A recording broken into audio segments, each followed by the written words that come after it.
Shalom Ouvracha, je suis tombé sur une courte vidéo d'1 minute 24 secondes et je me devais de la commenter pour vous informer de plusieurs points. Ce n'est donc pas une vidéo réponse, etc. Non, mais c'est donc une vidéo pour vous éclairer. Sans plus attendre, on y va et je ne vais vous passer que les extraits pertinents pour notre sujet, afin de ne pas nous éparpiller. Et après chaque extrait, je ferai un commentaire. Premier extrait. Aujourd'hui, on fait de la challah, le pain de Shabbat. Comme j'ai fait plus de 1,660 kg, donc on doit prélever au moins 30 grammes.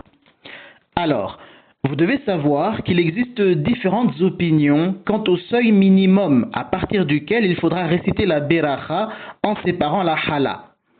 Cela suscite la question suivante. Si séparer la challah est une miswa, comment est-il possible de diverger? La réponse est très simple. Les divergences sont causées par les changements dans les unités de mesure et non pas dans la halakha. Dans les temps bibliques et talmudiques, l'unité de mesure pour savoir à partir de quelle quantité de pâte il fallait accomplir la miswa de challah en récitant la beracha était l'œuf. Ainsi, en ces temps-là, la divergence n'existait pas. Tout le monde savait qu'à partir d'un volume de pâte équivalent à 43 œufs et 1/5 d'œuf, la beracha devait être récitée. Ensuite, les Juifs sont allés en exil et ils ont découvert d'autres façons de mesurer les quantités. Ils ont donc été amenés à s'adapter et tenter de convertir leurs anciennes unités de mesure dans les nouvelles. C'est ainsi, par exemple, que Rabbi Yosef Karo Zeher Tzadik Livracha, dans son Shulchan Aruch, la partie Yoreh De'a, le Siman 324, le Seif numéro 1, convertit la quantité de 43 œufs et 1/5 d'œufs dans l'unité de mesure égyptienne de son époque et qui avait été donnée également par le Rambam Zeher Tzadik Livracha, à savoir que la quantité de 43 œufs et 1/5 d'œufs équivalait à 520 darhams. Le temps est passé et les darhams ont été remplacés par des grammes et des kilos. Là, c'est posé la question de savoir combien pouvait bien valoir 520 darhams en grammes. Et c'est de là qu'est née la divergence d'opinion qu'on connaît aujourd'hui, car différents rabbanim ont obtenu des résultats différents. Je n'ai pas envie d'entrer dans des considérations mathématiques. Puisqu'il y a divergence d'opinion à ce sujet, chacun suivra sa coutume. Mais pour être bref, le Rav Nae Zeher Tzadik Livracha a obtenu pour résultat que cela équivalait à 1664 grammes. Et pour que le chiffre soit plus facilement mémorisable, il a été arrondi à 1666 grammes, soit 1,666 kilos, ce qui est la mesure mentionnée par la femme dans l'extrait que vous avez vu. C'est notamment la coutume suivie à Jérusalem. En revanche, le Hazon Ish Zeher Tzadik Livracha a trouvé comme résultat que 43 œufs et 1/5 d'œuf équivalaient à 2250 grammes, soit 2,250 kilos, ce qui, si je ne me trompe pas, est la coutume suivie par la majorité des Ashkenazim. Mais dites-moi en commentaire si je me trompe. Quant aux Séfaradim, il existe deux coutumes différentes. Certains ne retirent la challah avec une beracha qu'à partir de 1560 grammes et d'autres qu'à partir de 2332 grammes, ce qui est la mesure la plus élevée que je connaisse. A noter d'ailleurs que le Rav Ovavia Yosef et d'autres sont parvenus à démontrer que le darham dont parle le Rambam, qui a vécu en Égypte, et n'oubliez pas que le darham était une mesure égyptienne, pesait 3 grammes, comme cela a été vérifié sur des darhams exposés au musée d'Oxford. Ainsi, 520 darhams multipliés par 3 nous donne 1560 grammes. C'est la mesure suivie par les Rambamistes et les Séfaradim qui suivent le Rav Ovavia Yosef. Ainsi, pour nous, c'est à partir de 1560 grammes de farine qu'il devient obligatoire de réciter la beracha en extrayant la challah. Ensuite, dans l'extrait que je vous ai passé, vous avez entendu que la femme prélève approximativement 30 grammes de pâte pour la miswa. Là encore, il existe des divergences d'opinion qui sont causées exactement par le même type de problème, à savoir la conversion d'une unité de mesure ancienne en une unité de mesure moderne. Pour évaluer la quantité de pâte à extraire, la halakha parle en termes de kazaïf, ce qui signifie littéralement comme l'olive. Le principal point de divergence consiste à savoir si cela signifie qu'il faut extraire une quantité de pâte qui équivaut au poids d'une olive ou qui équivaut au volume d'une olive. Certains mesurent donc le kazaïf en termes de poids et d'autres en termes de volume. Notre maître le Rambam soutient fermement que toutes les mesures dont parle la halakha doivent être déterminées par le volume et non par le poids. Un principe qui se dégage également plus que clairement dans diverses Mishnayot. Pour n'en donner qu'une seule, mais il y en a plusieurs, jetez un coup d'œil dans la Maseref Kelim au chapitre 17, la Mishnah numéro 6. Et ce qui ressort aussi de nombreuses autres sources chazaliques, géoniques et rishoniques est qu'il faut mesurer les quantités en termes de volume et non en termes de poids. C'est aussi l'avis du Mishnah Berura dans le Siman 486, le Seif Katan numéro 3.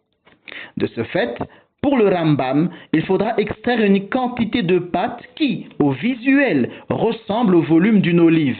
Donc une assez petite quantité. Cependant, le Kaf HaChaim Ze'er Tzadik Livracha choisit de s'appuyer sur la pratique courante moderne consistant à calculer en fonction du poids, ce qui contredit totalement l'interprétation littérale de tous les posérim. On peut peut-être attribuer cette pratique à la difficulté de mesurer constamment le volume. De ce fait, pour le Kaf HaChaim, il faudra extraire une quantité de pâte ayant le même poids qu'une olive.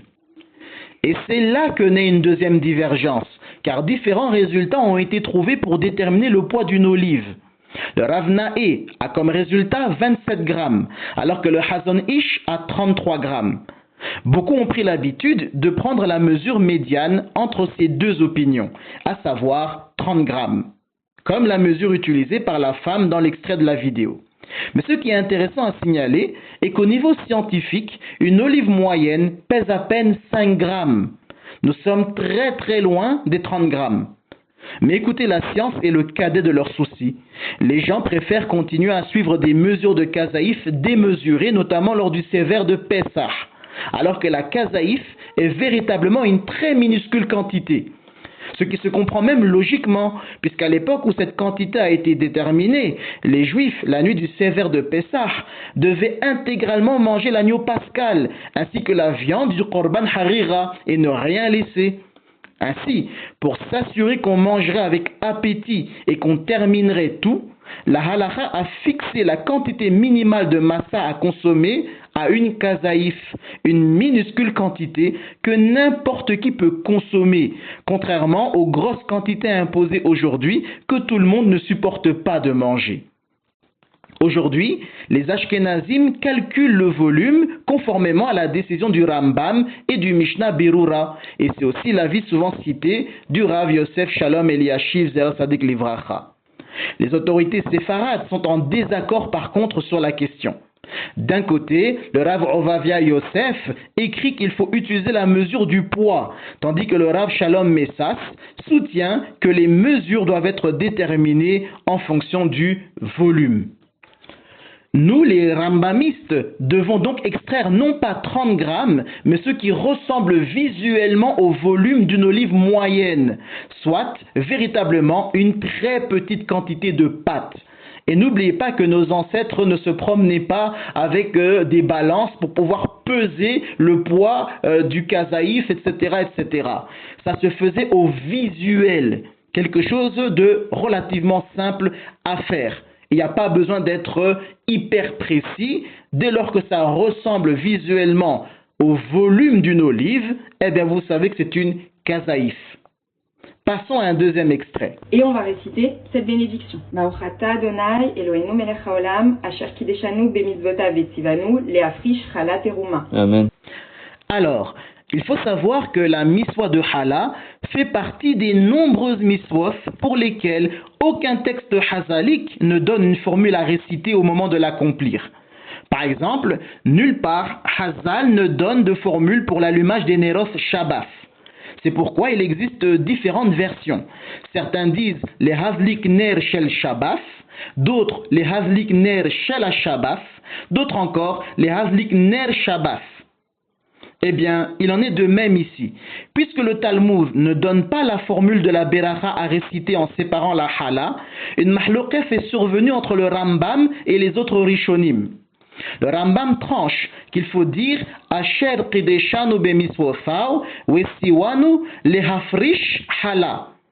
Tandis que les autres Rishonim disent qu'il faut plutôt dire Asher Qideshanu Bemiswofau Wesiwanu Lehafrish Tiruma.